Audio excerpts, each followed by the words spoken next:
Welcome to Geetha CC சமையல். இன்றைக்கி நம்ம டிஃப்ரெண்ட்டான பீட்ரூட் பொரியல் எப்படி செய்யலான்றதை பார்க்கலாம். இது ரொம்ப வித்தியாசமாக இருக்கும், ட்ரை பண்ணி பாருங்கள். வாங்க வீடியோக்குள்ளே போகலாம். ஒரு பீட்ரூட்டும் கொஞ்சம் போல் கடலைப்பருப்பும் சேர்த்து வேக வச்சுட்டு, எந்த கப்பில் பீட்ரூட் எடுக்கிறீங்களோ அதே கப்பில் 1/4 கப் கடலைப்பருப்பு, குழம்புத்தூள், மஞ்சள் தூள், உப்புத்தூள் எல்லாமே போட்டு குக்கரில் தேவையான தண்ணி வச்சு 4 விசில் வேக வச்சு எடுத்துக்கோங்க. இப்போது தேங்காய் 3 ஸ்பூனு, ஜீரகம், சோம்பு 1 ஸ்பூன், இது நல்லா பேஸ்ட்டாக அரைச்சிக்கலாம். இப்போ நல்லா வெந்துருச்சு. இதோட அந்த தேங்காய் பேஸ்ட்டை சேர்த்துக்க போகிறோம். இதை வேறு ஒரு பாத்திரத்துக்கு ட்ரான்ஸ்ஃபர் பண்ணிவிட்டு இதோட தேங்காய் பேஸ்ட்டை சேர்த்துட்டு நல்லா சுருளை கிண்டி இறக்கிட வேண்டியதுதான்.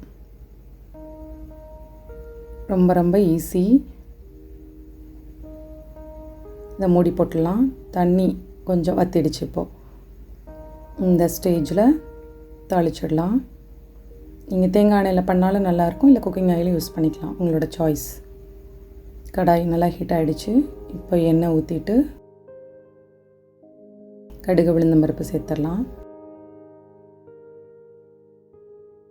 நல்லா பொரிஞ்சதுக்கப்புறமா கருவேப்பிலை, இதோட நறுக்கிய சின்ன வெங்காயம் கொஞ்சோண்டு சேர்த்துட்டு ஸ்டவ் ஆஃப் பண்ணிவிட்டு பொரியலோட இதை கலந்துடலாம். அவ்வளோதான். ரொம்ப ரொம்ப சிம்பிளான பீட்ரூட் பொரியல். இது பூண்டு குழம்பு, வத்த குழம்பு, மிளகு குழம்பு எல்லாத்தோடு சாப்பிட்றதுக்கும் ரொம்ப டேஸ்ட்டாக இருக்கும். ஹெல்த்தியானதும். கண்டிப்பாக சின்ன குழந்தைங்க கூட வேணான்னு சொல்ல மாட்டாங்க. ட்ரை பண்ணி பாருங்கள்.